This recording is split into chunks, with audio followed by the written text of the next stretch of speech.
مقام حبیب ہے۔ اعوذ باللہ من الشیطان الرجیم، بسم اللہ الرحمن الرحیم۔ خواتین و حضرات، السلام علیکم ورحمۃ اللہ وبرکاتہ و مغفرتہ۔ پروگرام احکام شریعت اور فقہ حنفی سے متعلقہ کویسچنز کے ساتھ آپ کی خدمت میں حاضر ہیں۔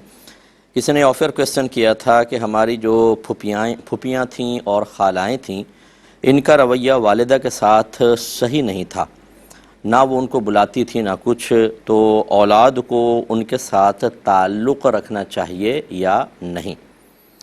یعنی چاہے والدہ زندہ ہوں تب بھی حکم بتائیں اور والدہ کا انتقال ہو گیا تب بھی حکم بتایا جائے۔ دیکھیں، مسئلہ یہ ہوتا ہے کہ سب سے پہلے تو یہ دیکھا جائے کہ قصور کس کا ہے۔ اگر آپ کی والدہ کا قصور ہے تو پھر اس وجہ سے ان کے رویے تبدیل ہوئے، اس وجہ سے انہوں نے قطع تعلق کو اختیار کیا اور واقعی وہ معقول ریزن تھی، ویلڈ ریزن تھی، تو پھر تو آپ کی والدہ کا قصور ہے، ان کا نہیں۔ ایسی صورت میں والدہ کو بلکہ پیار محبت سے اور دائرۂ ادب میں سمجھائیں کہ آپ ایسا نہ کریں ورنہ آخرت کا وبال بہت سخت ہے، کیونکہ نبی کریم صلی اللہ علیہ وسلم نے ارشاد فرمایا کہ کسی مسلمان کے لیے جائز نہیں کہ وہ اپنے مسلمان بھائی سے 3 دن 3 رات سے زیادہ ناراض رہے۔ اب یہ جب منع کر دیا جائز نہیں تو اس کا مطلب ہے کم از کم مکروہ تحریمی ثابت ہوگا، یعنی حرام کے نزدیک۔ اور ایک روایت میں فرمایا اگر کوئی 1 سال تک ناراض رہے، اور مراد ہے دنیاوی وجوہات، ٹھیک ہے نا، دینی وجوہات الگ ہوتی ہیں، دنیاوی نفس کی خاطر دنیاوی وجوہات کی بنا پر فرمایا 1 سال تک ناراض رہے تو یہ اپنے مسلمان بھائی کے قتل کی مثل ہے۔ اور ایک صحیح روایت میں یہ بھی ہے کہ نبی کریم صلی اللہ علیہ وسلم نے فرمایا کہ اگر ناراض ہو اور اسی حال میں فوت ہو جائے تو جہنم میں جائے گا۔ ایک اور روایت میں نبی کریم صلی اللہ علیہ وسلم نے فرمایا کہ اگر 2 میں ناراضگی ہو تو جو ان میں سلام میں پہل کرے وہ بری الذمہ ہے۔ اب اگر سامنے والا جواب دے تو دونوں برابر، ورنہ وبال اس پر ہے۔ تو پہلی چیز تو یہ کہ بعض اوقات ہمارے جو قریبی لوگ ہوتے ہیں ان کا ہمیں کوئی قصور نظر ہی نہیں آتا، والدہ، والد، ہماری برادری، ہمارے بھائی، ہمارے بہن، اپنی بیٹی سسرال کی شکایت کرے تو اس میں قصور ہی نظر نہیں آتا۔ یہ میجر مسٹیک ہے کہ ہم ان کا ساتھ دے کر اصل میں تعاونوا علی البر والتقوی پہ عمل نہیں کر رہے ہوتے، ولا تعاونوا علی الاثم والعدوان، برائی اور زیادتی کے کام میں تعاون نہ کرو، اس کے اندر ہم انوالو ہوتے ہیں، یہ غلط ہے۔ اور اگر فرض کر لیں کہ والدہ حق بجانب ہیں اور پھوپھیاں اور خالائیں ان کا رویہ غلط ہے، وہ مطلب والدہ کو ہرٹ کرتی ہیں اور اس وجہ سے والدہ پیچھے ہیں یا وہ ملاتے ہی نہیں ہیں حالانکہ والدہ صحیح ہیں، تو پھر آپ کو میل جول ترک کرنا چاہیے کہ جب ان میں خرابی خود موجود ہے اور وہ والدہ کو بھی اگنور کر رہے ہیں اور آپ کے قریب جانے سے ہو سکتا ہے کہ ان کی برائیاں آپ میں بھی سرایت کر جائیں، آپ کی فیملی میں، آپ کے بچوں میں، تو پھر دور رہنے میں شرعاً کوئی حرج نہیں ہے۔ خلاصہ کلام یہ ہے کہ پہلے ریزن معلوم کریں کہ کیا ریزن ہے اور پھر کس کا قصور ہے، اس کے حساب سے آپ طرز عمل اختیار کریں۔ اور اگر فرض کر لیں بڑے انتقال کر جاتے ہیں تو پھر اسی اس میں ہوتا ہے کہ اگر قصور سامنے والوں کا ہے، اس وجہ سے والدہ نے چھوڑا ہوا تھا تو دور ہی رہیں، یہ بہتر ہے کہ جس کی وجہ سے سارے زندگی والدہ نے قریبی لوگوں کو چھوڑ دیا، آپ جائیں گے تو آپ کو بھی وہ برائیاں اور خرابیوں کا سامنا کرنا پڑے گا۔ اور اگر قصور والدہ کا تھا اور ان کا انتقال ہو گیا تو پھر آپ کو میل جول رکھنا چاہیے، تاکہ والدہ تو چلیں بیچاری ایک وبال لے کے چلی گئیں، آپ یہ قطع تعلق والا وبال نہ رکھیں اور اپنی والدہ کے لیے دعائے بخشش و مغفرت کرتے رہیں۔ یہ صاحب فرماتے ہیں کہ میرا لڑکا حافظ قرآن بن رہا ہے، 10 سپارے حفظ کر چکا ہے، تو کیا ہم اسے حافظ صاحب کہہ کر پکار سکتے ہیں؟ میرے پیارے بھائی، 30 سپارے کر لے تب بھی حافظ صاحب کہہ کے نہ پکاریں۔ یہی ہمارے اندر ایک مسٹیک ہوتی ہے کہ ہم اپنے بچوں کو بعض اوقات عزت بڑھانے کے لیے کیش کر رہے ہوتے ہیں اور اپنے بچوں کے اندر ریاکاری کوٹ کوٹ کے بھر دیتے ہیں کہ وہ اللہ تبارک و تعالیٰ کی پھر رضا کے لیے نہیں بلکہ انہی القابات کو سننے، حظ نفس حاصل کرنے، دنیاوی فائدے حاصل کرنے کے لیے اپنی عبادات کو استعمال کر رہے ہوتے ہیں۔ جب آپ 10 سپاروں میں حافظ صاحب کہنا شروع کر دیں گے اور ہر ایک عزت دینا شروع کرے گا تو باقی 20 سپاروں میں اخلاص باقی رہے گا، وہ تو اور زیادہ مطلب یہ کہ خواب دیکھے گا کہ ابھی تو 10 سپاروں میں یہ عزت ہے، پتہ نہیں 30 میں کیا ہوگی۔ تو اپنے بچوں کو مطلب ریاکاری سے بچنے کی ترغیب دیں، انہیں اخلاص کی ترغیب دیں، انہیں اپنے اعمال کو چھپانے کی ترغیب دیں، نہ یہ کہ ہر ایک کے سامنے ظاہر کر کر کے آپ کیش کریں۔ جی حافظ صاحب، لوگ پوچھیں کہ حفظ کر لیا؟ جی ماشاءاللہ بس کر چل رہا ہے۔ یہ کیوں آپ کہنا چاہ رہے ہیں؟ وہ اسی لیے تو یہ کوئی حافظ صاحب وغیرہ کہنا، حاجی اپنے نام کے ساتھ لکھ لیتے ہیں، یہ بالکل صحیح نہیں ہے، اس کو چھپانا چاہیے۔ میں اس کو حرام تو نہیں کہوں گا اگر کوئی بری نیت سے نہیں کر رہا، اور اس میں ریاکاری نہیں ہے تو مباح ہے کم از کم، یعنی نہ گناہ نہ ثواب، لیکن بہرحال یہ حرام تک پہنچ سکتا ہے، اس لیے اوائڈ کریں۔ ہاں اگر کوئی اپنے ساتھ عالم لکھتا ہے اور مفتی لکھتا ہے، کیونکہ عالم اور مفتی کا کام ہوتا ہے دوسروں کو ہدایت دینا، اگر وہ لکھتا ہے صرف اس نیت کے ساتھ کہ لوگ جانیں گے تو کویسچن کریں گے، اس کی اجازت فقہا نے دی ہے۔ میں نہیں کہہ رہا ہوں کہ آپ کہیں کہ اپنے لیے تو ایسا کر لیا، ہمارے لیے ایسا کر رہے ہیں۔ فقہا نے، ہمارے بزرگوں نے باقاعدہ اجازت دی ہے کہ وہ لکھ سکتے ہیں اپنے نام کے ساتھ، لیکن یہ حافظ، حاجی، پھر نمازی بھی لکھ لیں کہ بھئی نمازی فلاں، میں بہت ساری نمازیں پڑھتا ہوں، تہجدی لکھ لیں کہ تہجد پڑھتا ہوں، اشراقی، چاشتی، بہت ساری چیزیں ہیں جو آپ کر سکتے ہیں۔ قربانی یہ کر لیں کہ بھئی قربانیاں بہت کرتا ہوں، عقیقی یہ کر لیں عقیقہ کرتا ہوں، تو یہ چیزیں صحیح نہیں ہوتی ہیں، اوائڈ کریں۔ اپنے بچوں کو اخلاص سکھائیں تو یہ بہتر ہے۔ یہ کہتے ہیں کہ یہ شاید پڑوسی ملک سے کویسچن تھا کہ جہاں ہم رہتے ہیں وہاں صرف غیر مسلم رہتے ہیں، تو کیا کسی غیر مسلم بھوکے کو کھانا کھلا سکتے ہیں یا کسی کا کھانا کھا سکتے ہیں؟ دیکھیں، جب ایک ایسے آپ ایریے میں رہتے ہیں کہ جہاں پر آپ کا تھوڑا بھی غیر مناسب رویہ، غیر مناسب سے مراد جو ان کو غیر مناسب لگے وہ آپ کے لیے زندگی کے اور عزت کے خطرات پیدا کر سکتا ہے، وہاں پر حکمت کا اختیار کرنا واجب ہے۔ اور پھر دوسری صورتحال یہ ہے کہ ہمارا مذہب اسلام بہترین مذہب ہے، یہ تو ایک جانور بھی اگر خطرے میں ہو، اس کی جان جا رہی ہو تو اس کی مدد کرنے کا حکم دیتا ہے، چاہے جائے کہ اگر وہاں پہ کوئی ایسا ہے کہ اس کی جان جا رہی ہے اور کوئی کھانے کو نہیں ہے تو ٹھیک ہے آپ دے لیں۔ یہ اور اس ماحول کے اندر خاص طور پہ میں عرض کر رہا ہوں، کیونکہ ماحول کے اعتبار سے احکام بدل جایا کرتے ہیں۔ پاکستان میں ہوتا میں کچھ اور حکم اس کے ساتھ ایڈ کرتا، لیکن جہاں سے آپ معلوم کر رہے ہیں آپ بالکل اچھا رویہ رکھیں اور اخلاق سے رہیں، اور اگر ان کو کوئی مدد کی ضرورت ہے مدد بھی کریں۔ اگر ان کا کھانا آتا ہے تو گوشت تو نہیں کھا سکتے، یہ کنفرم ہے، کیونکہ وہ ہو سکتا ہے کہ طیب اور حلال نہ ہو، لیکن دیگر چیزیں سبزیاں وغیرہ بھیجیں اور وہ تو آپ ریسیو کر سکتے ہیں اور کھا سکتے ہیں۔ ایک کالر ہمارے ساتھ ہیں۔ السلام علیکم۔ وعلیکم السلام۔ جی بھائی جان۔ سر میرے 3 کویسچن۔ جی بولیے۔ پہلا کویسچن یہ ہے کہ ہم ظہر کی مطلب 4 سنتیں چھوڑ دیں جو پہلے کی نماز رہ گئی ہوتی ہے، جی اس میں کیا پہلے کی 4 سنتیں چھوڑ سکتے ہیں؟ ہم ڈیفینس میں کام کرتے ہیں دبئی میں، تو ہم کا اوور ٹائم ہوتا ہے، بریک نہیں کرنے دیتے، تو اس کی وجہ سے تھوڑا جلدی پڑھنا پڑتا ہے۔ ٹھیک ہے میں بتاتا ہوں بیٹا۔ اور دوسرا یہ ہمارا نا روم میں بیڈ اسپیس ہے، ڈبل بیڈ ہے، تو میں نیچے صبح فجر کی نماز پڑھتے ہوئے اس کے موبائل پہ یاسین پڑھتا ہوں، تو اوپر لڑکے سوتے ہیں تو نیچے بیٹھ کے کیا پڑھ سکتا ہوں؟ ٹھیک ہے۔ اور یہ تہجد کے جو نفل ہیں وہ 4 پڑھنے چاہیے کہ 6 پڑھنے چاہیے؟ اور ٹھیک ہے میں عرض کرتا ہوں، ایک کالر اور ہیں۔ السلام علیکم۔ وعلیکم السلام ورحمۃ اللہ۔ جی فرمائیے۔ حضرت میرے 4 کویسچن ہیں۔ پہلا کویسچن یہ ہے کہ بعض اوقات ہم امام کے پیچھے نماز پڑھتے ہیں تو رکوع رکعت کا پاتے نہیں، تو وہ رکعت تو نکل جاتی ہے، تو پھر کیا سجدہ بھی کر لیں یا اگلی رکعت میں بس انتظار کریں اور شامل ہو جائیں؟ اور دوسرا سوال یہ ہے کہ بعض اوقات ہم 2 شخص جماعت قائم کرتے ہیں تو آگے دیوار ہوتی ہے، تو جب تیسرا بندہ آتا ہے نہ تو مقتدی پیچھے ہٹ سکتا ہے کیونکہ جگہ نہیں ہوتی، اور نہ امام آگے جا سکتا، پھر وہ تیسرا بندہ رائٹ پہ کھڑا ہوگا یا پڑے گا ہی نہیں؟ یعنی اتنا یہ دونوں طرف دیواریں ملی ہوئی ہیں، غار میں نماز پڑھ رہے ہیں؟ کہاں پہ پڑھ رہے ہو؟ نہیں، آگے دیوار ہے اور پیچھے جگہ پاک نہیں ہے۔ پاک نہیں ہے، اچھا چلیں ٹھیک ہے۔ ہاں۔ اور تیسرا سوال یہ ہے کہ میں نے الحمدللہ آپ کی کتاب طہارت کی وہ پڑھی ہے، اس میں 2 کویسچن ہیں میرے۔ جی بولیں۔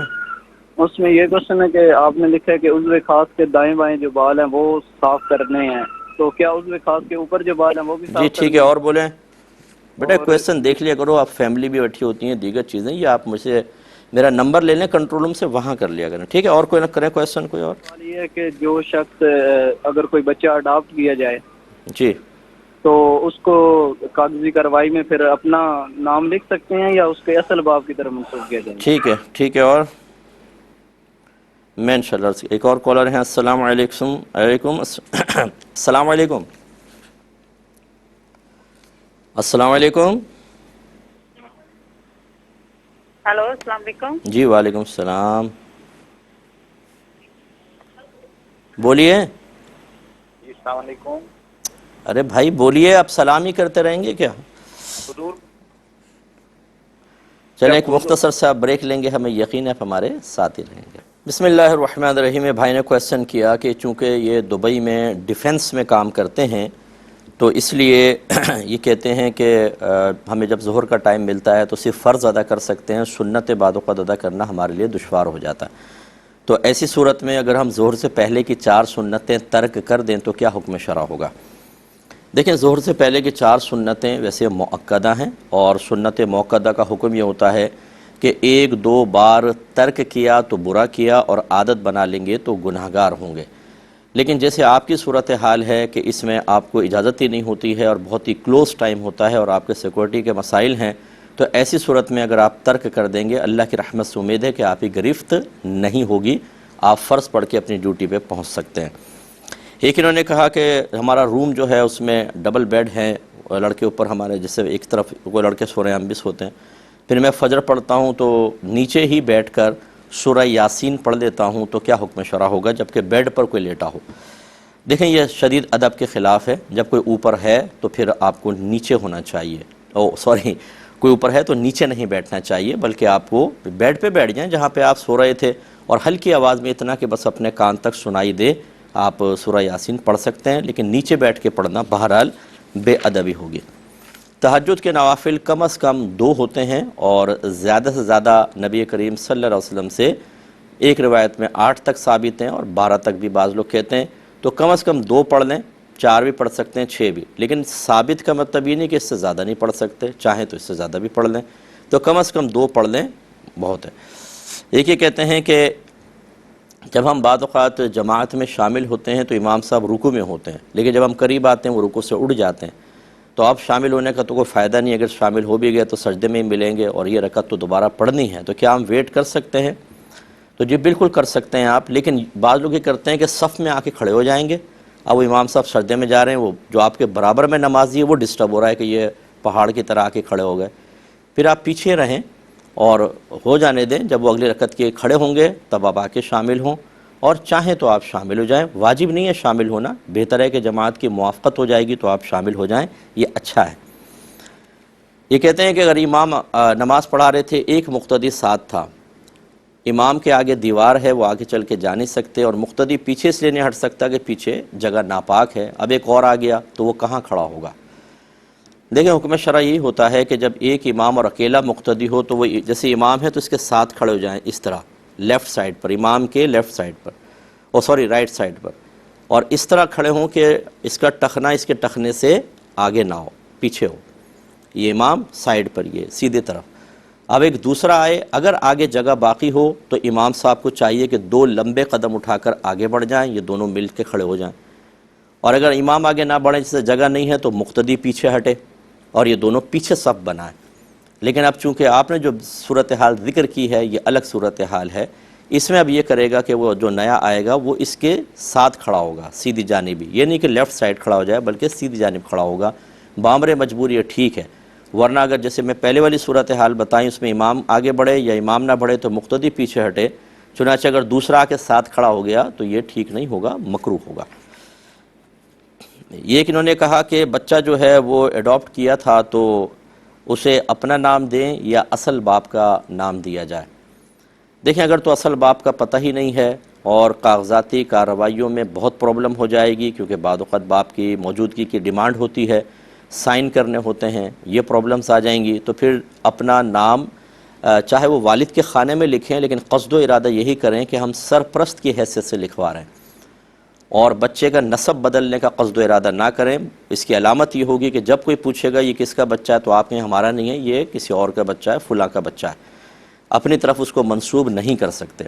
یہ جو نبی کریم صلی اللہ علیہ وسلم نے نسب بدلنے کی ممانعت فرمائی، وہ اس زمانے میں سرکار کے زمانے میں بعض لوگ ایسے تھے کہ جن کے بڑوں نے کوئی کارنامے نہیں کیے تھے، اور وہاں کی محافل میں اپنے بڑوں کے کارناموں پر فخر کیا جاتا تھا، تو بعض لوگ کسی اور خاندان سے اس لیے وابستگی ظاہر کر دیا کرتے تھے کہ ہماری بھی واہ واہ ہو جائے گی، اور نبی کریم صلی اللہ علیہ وسلم یہ چاہتے تھے کہ ایسا نہ ہو. یعنی یہ کفار خاص طور پہ یہ جب زمانہ جاہلیت میں ایسا کیا کرتے تھے، اس لیے رحمت کونین صلی اللہ علیہ وسلم نے اسلام کی تعلیم دینے کے بعد اس چیز کو ختم کیا، کیونکہ رحمت کونین جانتے تھے کہ آگے میری حدیثیں روایت کی جائیں گی، مذہب کو آگے بڑھایا جائے گا، اور پھر ہم نام ہوں گے، بہت سے لوگ ان کے والد کے نام بھی ایک جیسے ہوں گے، تو اس لیے پھر ہو سکتا ہے کہ مشتبہ ہو جائیں، ایک بڑا مطلب تقوی والا ہے، دوسرا تقوی میں کم، ایک کا حافظہ بہت اچھا ہے، دوسرے کا حافظہ کمزور ہے، ایک مجتہد صحابی ہیں ایک غیر مجتہد صحابی ہیں، اور نام دونوں کے ایک ہیں، تو پھر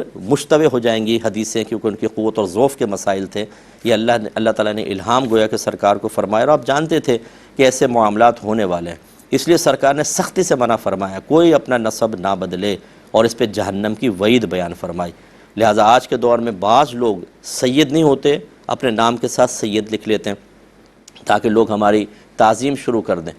اب یہ غیر سید اپنے نام کے ساتھ سید لکھے، چاہے یہ کہتا ہو کہ میں نے سید بمانے سردار لکھا ہے، کون مانتا ہے سید بمانے سردار؟ یعنی کون سمجھتا ہے ہمارے معاشرے میں جو بھی اپنے آپ کو سید کہے گا تو نبی کریم صلی اللہ علیہ وسلم کے آل پاک کا تصور ذہن میں آ کے لوگ تعظیم کریں گے، تو اس لیے اس طرح اپنے نسب بدلنا آج کے دور میں بالکل غلط ہوگا، منع ہوگا۔ ایسی کوئی برادریوں کا اپنے برادریوں سے وابستگی صرف اس لیے کہ اچھے رشتے مل جائیں، دیگر معاملات یہ نسب بدلنے میں آتا ہے، یہ حرام اور گناہ کبیرہ ہوتا ہے۔ تو آپ سمجھ گئے ہوں گے کہ ایسی صورتحال میں جب کہ ڈاکومنٹیشن میں پرابلمز ہوں گی باہر کے ملکوں میں لے جاتے ہوئے خاص طور پر، تو پھر یہ کر سکتے ہیں کہ اپنا نام ویسے سرپرست کی حیثیت سے لکھوائیں، لیکن جب بچے کو منسوب کریں تو اپنی طرف نہ کریں، اس بات کا سب کو اقرار کریں کہ یہ اس کا اصل باپ کون ہے۔ کچھ اور آفیئر کویسچنز تھے وہ بھی لیتے ہیں۔ یہ ایک بھائی نے کہا تھا کہ بعض لوگ جمعے کے لیے لیٹ نکلتے ہیں، دیر سے پہنچتے ہیں اور راستے میں خطبہ شروع ہو جاتا ہے، تو اس کا کیا حکم ہے؟ خطبہ ہم راستے میں بیٹھ کے پڑھیں یا کھڑے ہو کر یا چلتے چلتے ہوئے سنتے رہیں، یہ بھی جائز ہے کہ نہیں؟ اور اگر خطبہ نکل گیا تو پھر ظہر پڑھیں یا جمعہ پڑھیں؟ دیکھیں کچھ غلط فہمیاں ہیں اس کے اندر، اسی وجہ سے یہ سوال سائل کے ذہن میں آیا۔ پہلی بات یاد رکھیں کہ خطبہ جمعے کے صحیح ہونے کی شرط ہے، یعنی اگر کوئی خطبہ ہی نہیں پڑھے گا تو جمعہ ہی نہیں ہوگا، خطبہ نہیں پڑھے گا، خطبہ اگر نہیں ہوگا تو جمعہ نہیں ہوگا۔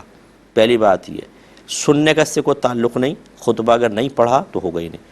دوسری بات یہ ہے کہ جو خطبہ سننے کے لیے آ گئے ہوں ان سب کو خاموشی سے خطبہ سننا فرض ہے، بالکل خاموش ہو کے خطبہ سنیں گے۔ تیسری چیز یہ فقہاء نے لکھا کہ اگر کوئی لیٹ آیا اور اسے دوسری رکعت مل گئی یا دوسری رکعت کے قاعدہ اخیرہ میں بھی آ کر بیٹھ گیا، اس کو جمعہ مل گیا۔ اب ان تینوں کو آپ ملا لیں، اس کا مطلب یہ ہوا کہ جمعے کے صحیح ہونے کے لیے جو خطیب صاحب ہیں انہیں خطبہ پڑھنا لازم ہے، ورنہ جمعہ نہیں ہوگا۔ جو آ چکے ہیں ان کے لیے سننا لازم ہے، اس کا مطلب جو راستے میں ہیں ان کے لیے لازم نہیں ہے کہ وہ ٹھہر جائیں، کہیں بیٹھ جائیں، اسپیکر کی آواز پہ سنیں پھر آئیں۔ اگر پہلے ٹھہر جائیں گے آتے آتے پھر آپ کی نماز نکلے گی، ایک آدھ رکعت نکلے گی، اس لیے آپ چلتے رہیں اور مسجد میں پہنچ جائیں، اور جب پہنچ جائیں اور خطبہ ہو رہا ہے تو سکون سے بیٹھ کر سنیں۔ اور تیسرے کا جواب بھی تیسری جزی سے ہو گیا کہ اگر آپ لیٹ پہنچے حتیٰ کہ جماعت کھڑی ہو گئی تو خطبہ وہاں پہنچ جاتے تو خاموشی سے سننا واجب تھا، نہ یہ کہ خطبہ نہیں سنا تو جمعہ ہی نہیں ہوگا۔ اس لیے آپ آ کے جماعت میں شامل ہو جائیں، آپ کا جمعہ بالکل ہو جائے گا اور ظہر پڑھنے کی حاجت نہیں۔ امید ہے کہ تینوں مسئلوں سے آپ کو بات کلیئر ہو گئی ہوگی۔ یہ کہتے ہیں کہ میری اپنے برادر لا سے سالے سے فون پر کسی بات پہ لڑائی ہو گئی، میں نے غصے میں اپنی زوجہ کا نام لے کر 3 بار اس کو طلاق دے دی، اس صورت میں طلاق ہو گئی یا نہیں ہو گئی؟ اور اگر ہو گئی ہے تو ہم اس کا حل چاہتے ہیں، ہم دونوں میاں بیوی رجوع کرنا چاہتے ہیں، ہمارا 3 ماہ کا بچہ بھی ہے۔ دیکھیں اس قسم کے سوال یہ اگرچہ پہلے بھی آتے ہیں، میں اس لیے شامل کر لیتا ہوں کہ بہت سے نئے لوگ جوائن کرتے ہیں، بہت سے ایسے ہوتے ہیں کہ جو سنتے ہیں ہدایت پاتے ہیں۔ کہ پہلی بات یہ کہ آپ کی برادر لا سے فائٹ ہو رہی تھی، بیوی کا کیا قصور تھا؟ آپ نے غصے میں آ کے 3 طلاقیں دے دیں۔ ہمارے فقہ حنفی کے روشنی میں ہمارے پاس دلائل موجود ہیں، صحابہ کرام خصوصاً عمر فاروق رضی اللہ تعالی عنہ کے دور میں اس بات پر متفق ہو چکے تھے کہ 3 طلاقیں اگر ایک وقت میں دی جائیں تو 3 ہی ہوتی ہیں، وہ ایک نہیں ہوتی، 3 ہی ہوتی ہیں، اور اس پہ تمام صحابہ کا اجماع ہے، اس پہ سمجھ لیجئے اجماع قولی نہیں تو اجماع سکوتی ضرور موجود ہے۔ اس کو میں کمپلیٹ کرتا ہوں لیکن ایک مختصر سے بریک کے بعد۔ بسم اللہ الرحمن الرحیم۔ تو آپ کو سمجھا رہے تھے کہ حضرت عمر فاروق رضی اللہ تعالی عنہ کے دور میں آپ نے 3 طلاقوں کو 3 ہی قرار دیا، ایک سے منع فرما دیا۔ نبی کریم صلی اللہ علیہ وسلم کے دور میں صدیق اکبر رضی اللہ تعالیٰ عنہ کے دور میں بعض صورتوں میں 3 طلاقوں کو ایک مانا جاتا تھا۔ اس کی وجہ یہ تھی کہ ان 2 زمانوں میں جو علماء نے لکھا ہے میں آپ کو عرض کر رہا ہوں کہ لوگوں کو تکرار کی عادت تھی، اپنی بات کو دہرانے کی عادت تھی، ایک بات کہتے تھے اسے پختہ کرنے کے لیے دوبارہ دہراتے تھے تاکہ سننے والے کو شک نہ رہے.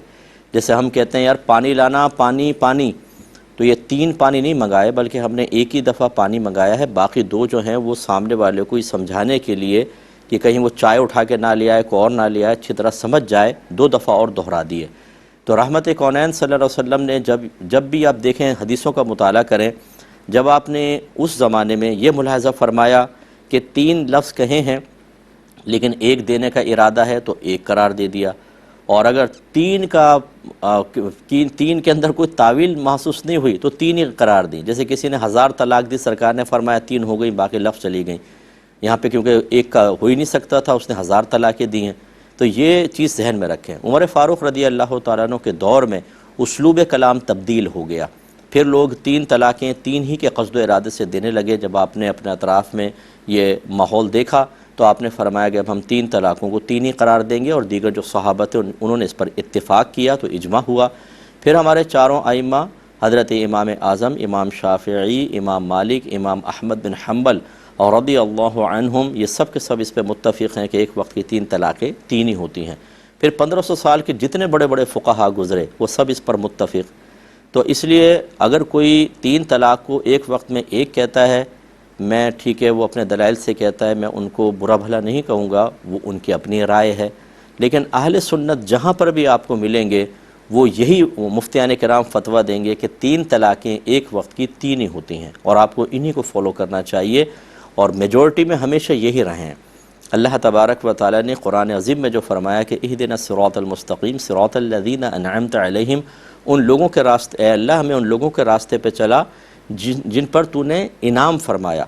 یعنی صراط مستقیم پہ چلا، وہ صراط مستقیم کیا ہے؟ ان لوگوں کا راستہ جن پر تو نے انعام فرمایا. اللہ نے یہ نہیں فرمایا کہ قرآن کے راستے پہ چلو، اس کے لیے دعا کرو، حدیث کے راستے پہ نہیں. انعام یافتہ بندے، اس کا مطلب انعام یافتہ بندوں کا راستہ ہی قرآن اور حدیث کا راستہ ہے، وہی صراط مستقیم ہے. تو 1500 سال میں دیکھ لیں جو بڑے بڑے جتنے فقہا گزرے وہ 3 طلاقوں کو 3 ہی قرار دیتے رہے. امید ہے اتنی بات کہنا میرا کافی ہوگا، اس کو سمجھ لیں. تو ابھی آپ نے غصے میں کہا یا پیار میں 3 طلاقیں ہو گئیں. اب یہ ہمیں بتانا کہ جی ہمارا ایک 3 ماہ کا بچہ بھی ہے اب ہمیں یہ بتانا کہ یہ 3 ماہ کا بچہ ہے، اس سے ہمیں کیا ہوگا؟ آپ یعنی ایموشنل کر کے، بعض لوگ اس طرح کہتے ہیں ہمارے چھوٹے چھوٹے بچے ہیں مفتی صاحب، ان کا کیا ہوگا؟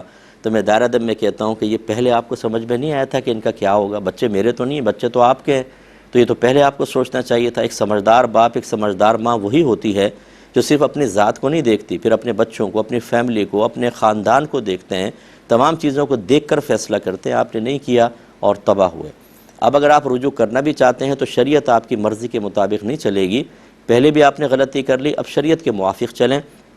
میں نے حلالہ کا طریقہ پچھلے سیٹرڈے کو بھی بتایا تھا، تو پچھلا جو پروگرام ہے یوٹیوب پر ڈلا ہوا ہے، وہاں پر آپ دیکھ لیں کہ حلالہ کسے کہتے ہیں، کیا اس کا پروسیس ہے. جو اس کے بارے میں غلط فہمی ہے اس کا بھی ازالہ انشاءاللہ وہاں پر ہو جائے گا، آپ وہ سن لیجئے گا.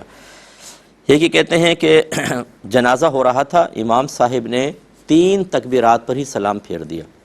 جنازہ ہو گیا یا نہیں، دوبارہ پڑھنی پڑے گی یا نماز یا نہیں؟ جی بالکل پڑھنی پڑے گی، کیونکہ چاروں تکبیریں جو ہیں وہ رکن کی حیثیت رکھتی ہیں، گویا کہ فرض ہیں. ایک بھی فرض چھوڑ دیا تو نماز نہیں ہوگی، لہٰذا یہ نماز نہیں ہوئی. اگر امام صاحب نے اس طرح کوئی مسئلہ ہو جاتا ہے، بعض اوقات ہوتا ہے مطلب خیال نہیں رہتا، کسی پریشانی کے اندر ہوتا ہے انسان، اور کسی ڈپریشن میں ہوتا ہے، تو بتا دینا چاہیے تھا مقتدیوں کو. لیکن بہرحال اس نماز کو دوبارہ پڑھنا ہوگا. ایک کویسچن ہم سے کیا تھا کہ میرے پاس بزنس میں بہت سارا مال لگا ہوا ہے اور کمپیوٹر پہ اس کا کوئی حساب و کتاب نہیں ہے، لہذا جیسے کہا جاتا ہے کہ تمام مال کا حساب کریں پھر آپ کو زکوٰۃ نکالنی. کہتے ہیں اتنا مال تھا کہ سال پورا ہوا تو میں نے آدھے مال کو ہم گن سکے، بہرحال اس کی زکوٰۃ نکال دی. باقی آدھے کو گنتے گنتے 2 دن لگ گئے، اور اس 2 دن میں نیا مال بھی ہمارے پاس آ گیا. تو یہ نئے مال کی زکوٰۃ ہمیں ادا کرنی ہوگی ابھی یا اگلے سال ادا کرنی ہوگی؟ دیکھیں، سب سے پہلے تو بھائی میں آپ کو سراہتا ہوں کہ ماشاءاللہ بہت اچھے ہوتے ہیں کہ وہ اللہ تعالیٰ کا خوف بھی رکھتے ہیں اور دنیاوی ترقیوں کو بنیاد بنا کر آخرت سے غافل نہیں ہوتے ہیں. یہ بہت اچھی چیز ہے. دوسری بات یہ ہے کہ جب آپ یہ سمجھ رہے ہیں کہ کمپیوٹر نہ ہونے کی بنا پر، وہ حساب نہ کرنے کی بنا پر ہمیں کتنی دقت ہوئی، تو یہ تو چلتا رہے گا سلسلہ۔ لہٰذا بہتر یہ ہے کہ آپ ماشاءاللہ اتنا بڑا آپ کو کاروبار ہے تو آپ ایک کمپیوٹر لیں، اپنا ایک آدمی وہاں بٹھائیں، سب چیزوں کا وہاں پر پورا حساب و کتاب ہونا چاہیے۔ سال کے آخر میں آڈٹ کریں گے تو فوراً آپ حساب و کتاب کرنے میں کامیاب ہو جائیں گے۔ ایسے سافٹ ویئرز ہیں جتنا مال آئے گا صرف انٹری کریں، اس کے ریٹس پھر کتنا گیا سب کچھ وہ آخر میں ٹوٹل نکال کے بتا دے گا، آپ کے لیے بڑی آسانی ہو جائے گی۔ تیسری چیز یہ اصول یاد رکھیے گا کہ سال تمام ہونے کے بعد جتنا مال سال کے اینڈ پہ موجود ہے بس اس کی زکوٰۃ نکلتی ہے۔ اگر اس ایک سال گزرنے کے بعد 1 کروڑ روپیہ بھی آ گیا فرض کر لیں، یا چند 100 روپے بھی آ گئے، یہ اگلے سال میں کاؤنٹ ہوں گے۔ اور اسی طرح دوسرا اصول بھی عرض کر دیتا ہوں کہ جیسے سال پورا ہوا، اس سے ایک دن پہلے اگر اور مال آتا، ایک دن پہلے، اس پہ تو سال نہیں گزرا، لیکن چونکہ پچھلے مال پر سال گزر رہا ہے تو ایک دن پہلے جو آئے گا وہ اسی مال میں شامل ہوگا اور اس پر بھی زکوٰۃ ہوگی۔ لیکن آپ کے لیے کیا ہے، آپ نے جو فرمایا کہ پورا سال ہو گیا، گنتے میں 2 دن اور نکل گئے، اس دوران نیا مال آیا، تو یہ گویا کہ سال کے بعد آیا، اس پر زکوٰۃ نہیں ہوگی، صرف پرانے مال پہ نکالیں۔ یہ کہتے ہیں یہ پڑوسی ملک میں ہوتے ہیں، وہاں پہ ایک بینک کے لیے میں کام کرتا ہوں، اور جو کسٹمر میں تیار کر کے لاتا ہوں کہ اس کو لون دلوانا ہوتا ہے تو بینک اس کو لون دیتا ہے، اور مجھے اس میں سے ایک کچھ پرسنٹ بطور کمیشن دیا جاتا ہے، تو میرے لیے یہ کام کرنا کیسا ہے؟ دیکھیں اس میں علماء کی رائے کا اختلاف، علماء کی رائے مختلف ہیں۔ جیسے ایسے کوئی بھی علاقہ، کوئی کنٹری جس پہ کبھی اسلامی حکومت نہ رہی ہو، نہ اب موجود ہو، اسے کہتے ہیں دارالحرب، اور اس کے جو کافر ہوتے ہیں وہ حربی کافر کہلاتے ہیں، جیسے UK ہے، USA ہے، سوئٹزرلینڈ وغیرہ ہے۔ تو حدیثوں میں چونکہ بعض میں اس طریقے سے آیا کہ مسلمان اور کافر کے درمیان دارالحرب میں سود نہیں، بعض اسی کو بنیاد بنا کر کہتے ہیں کہ اگر حربی کافر ہے تو اس سے سودی لین دین کرنے میں کوئی حرج نہیں ہے، کر سکتے ہیں، کیونکہ سود نہیں بنے گا، اس کا مال غیر معصوم ہے، کر سکتے ہیں، ٹھیک ہے۔ تو وہ لوگ اس کو وہاں پہ بھی جواز کا حکم دیتے ہیں کہ جو مارگیج پہ جتنے مرضی آپ گھر لے لیں اور بینک میں آپ سیونگ اکاؤنٹ میں رکھوائیں اور پیسہ لیں۔ اب چونکہ ہندوستان میں اگر آپ غور کریں تو یہاں اسلامی حکومت رہی ہے، تو یہ دارالحرب تو نہیں ہے، یہ دارالاسلام ہے۔ لیکن اعلیٰ حضرت امام اہل سنت نے بھی فرمایا کہ یہاں کے کافر کیا ہیں؟ 3 طرح کے کافر ہو سکتے ہیں، حربی کافر، مستامن اور ذمی۔ ذمی کافر وہ ہوتا ہے جو مسلمان حاکم، یعنی مسلمان کے ملک میں رہے گا، حاکم اس کی حفاظت کرے گا اور یہ اپنی حفاظت کا ایک ٹیکس دیتا ہے، چونکہ اس کا ذمہ حاکم لے لیتا ہے تو ذمی کافر۔ انڈیا کے جو غیر مسلمین ہیں وہ ایسے نہیں ہیں۔ ایک ہوتا ہے مستامن، امن طلب کرنے والا، کہ کوئی باہر سے آیا، اس نے حاکم اسلام سے کہا جی مجھے امن دے دیں، ایسا نہ ہو مجھے مار دیا جائے، لوٹ لیا جائے۔ انہوں نے کہا ٹھیک ہے آپ آ جائیں، 10 15 20 دن وہاں ٹھہرا، تو یہ مستامن کہلاتا ہے، یہ بھی وہ لوگ نہیں ہیں۔ تو تیسری صورت رہ گئی حربی، تو اس لیے فرمایا کہ جی وہاں کے جو، ویسے وہ دارالاسلام ہے لیکن وہاں کے جو بھی لوگ رہتے ہیں غیر مسلم وہ حربی ہیں۔ تو اب جو کہ حربی ہی اصل، دارالحرب ضروری نہیں، حربی کافر، تو اس لیے بہت سے ادھر بھی ہندوستان میں بھی کہتے ہیں کہ بالکل سودی لین دین کافر کے ساتھ جائز ہے، اور بینک کے اندر سیونگ اکاؤنٹ میں آپ پیسہ رکھوا کے پروفٹ لے سکتے ہیں۔ یہ ایک علماء کی رائے ہے۔ دوسری جس میں ہم بھی شامل ہیں، ہم منع کرتے ہیں کہ دارالحرب ہو یا دارالاسلام، بہرحال سود کی ممانعت ہے اور سخت ممانعت ہے، اور ان حدیثوں پر یا ان چیزوں پر بھی کلام کرتے ہیں کہ یہ حدیث صحیح ہے بھی کہ نہیں۔ اور حضرت ابوبکر صدیق رضی اللہ تعالی عنہ نے جو شرط لگائی تھی کفار کے ساتھ اور نبی کریم نے اجازت دی، اور اس میں حضرت ابوبکر صدیق جیت گئے اور آپ کو مال دیا گیا، تو پھر وہ دیکھیں وہ کہتے ہیں کہ یہ ایک شرط تھی، اس میں بھی اس طرح زائد مال آتا ہے اور اس میں سود کا معنی ہوتا ہے، لیکن نبی کریم نے اجازت دی کیونکہ سامنے کافر تھا۔ لیکن اس پر بھی کلام ہے کہ بعض روایت، 2-3 روایات ہیں، بعض میں حضرت ابوبکر صدیق جیتے اور بعض میں آپ ہارے اور آپ کو مال دینا پڑا، اور اس کے اندر جب راوی کی روایت میں اضطراب ہوتا ہے تو وہ قابل استدلال رہتی نہیں رہتی، اس پہ بڑا کلام ہے۔ خلاصہ کلام یہ کہ آپ کو تھوڑا سا مشکل لگا ہوگا میرے سننے والوں کو، لیکن میں آسان کر کے بس یہ عرض کر دیتا ہوں، یہ بیان کرنا تھوڑا سا ضروری تھا اس لیے کر دیا کہ اب 2 گروہ ہیں۔ آپ اگر ان مفتیان کرام سے معلوم کر لیں جو دارالحرب میں یا کم از کم حربی کافر سے سودی معاملے کو جائز کہتے ہیں، تو آپ کے لیے کام کرنا بالکل جائز، اور اگر آپ ان مفتیان کرام کو فالو کرتے ہیں کہ جو اس کو منع کرتے ہیں، تو آپ کے لیے بالکل یہ حرام اور گناہ کبیرہ ہے، اور آخرت میں آپ کی سخت گرفت ہوگی۔ تو امید ہے کہ آپ بات سمجھ گئے ہوں گے۔ ایسے جو باہر کے ملک میں رہنے والے ہیں جو مارگیج پہ چیزیں لے رہے ہیں، وہ میری اس بیان سے وہ بھی استفادہ کر سکتے ہیں۔ ایک بھائی کہتے ہیں کہ ایک شخص ہے جو قاطع تعلق ہو، یعنی تعلق قطع کرنے والا ہے، خود کو صحیح کہتا ہے، دوسروں کو غلط کہتا ہے، اور یہ بھی کہتا ہے میں نے صحیح قطع تعلق کیا ہے سب لوگوں کے ساتھ، حالانکہ جب پنچایت کے اندر ان کا مقدمہ رکھا گیا تو یہی شخص غلط ثابت ہوا۔ تو آپ کہتے ہیں کہ اس شخص یہ مسجد میں آتا ہے، آگے بڑھ کے اذان دے دیتا ہے، اقامت کی تکبیرات، اقامت یعنی کہہ دیتا ہے، تو اس شخص کو روکا جائے یا کرنے دیا جائے؟ دیکھیں، اگر جب کوئی شخص اعلانیہ طور پہ فسق و فجور کر رہا ہو، جیسے کہ یہ کہ لوگوں کو غلط کہنا، لڑائی جھگڑا کرنا، قطع تعلق کرنا، دیگر معاملات، تو اگر فتنہ فساد نہ ہو تو اس کو پیار محبت سے روکنا چاہیے، کیونکہ اس سے لوگوں کو کراہت پیدا ہوتی ہے۔ سب جانتے ہیں یہ برے اعمال کرتا ہے، غلط کام کر رہا ہے، پنچایت میں غلط ثابت ہو گیا، اب اس کو ایسے عزت اور عظمت والے کام دینا یہ مناسب نہیں ہوتا، لوگوں میں تنفر پیدا ہوتا ہے۔ جیسے اس کو امام بنا دیں تو لوگوں کو تنفر پیدا ہوگا، اس سے مسجد میں قلت جماعت پیدا ہوتی ہے کہ لوگ متنفر ہو کے دوسری مسجدوں میں جاتے ہیں، تو پیار محبت سے منع کر دیں۔ لیکن اگر فتنہ فساد کا اندیشہ ہے، بدماش قسم کا ہے، آدمی لے آئے گا، لڑائی جھگڑے، فتنہ فساد، قتل و غارت ہو جائے گی، تو پھر برداشت کر لیا جائے۔ امامت میں تو میں یہی کہتا اگر واقعی قصوروار ہوتا تو آپ کہیں اور جا کے پڑھ لیتے، لیکن اذان اقامت میں چل جائے گا، اس کو پھر فتنہ فساد ہے تو نہ روکا جائے۔ یہ کہتے ہیں کہ بعض لوگ بات بات میں سامنے والے کو بے ایمان کہہ دیتے ہیں، تم تو بڑے بے ایمان ہو، تو یہ کہنا کیسا ہے؟ اور اگر کوئی جواب میں غصے میں آ کر کہہ دے ہاں بھائی میں تو بے ایمان ہوں، تو کیا حکم شرع ہوگا؟ کیا یہ کافر ہو گیا اور تجدید ایمان لازم ہوگا یا نہیں؟ دیکھیں، ہمارے جو عرف ہے، ہماری گفتگو کا جو اسلوب کلام ہے، ہمارے یہاں جو اس سے معنی لیے جاتے ہیں وہ کافر والے نہیں لیے جاتے۔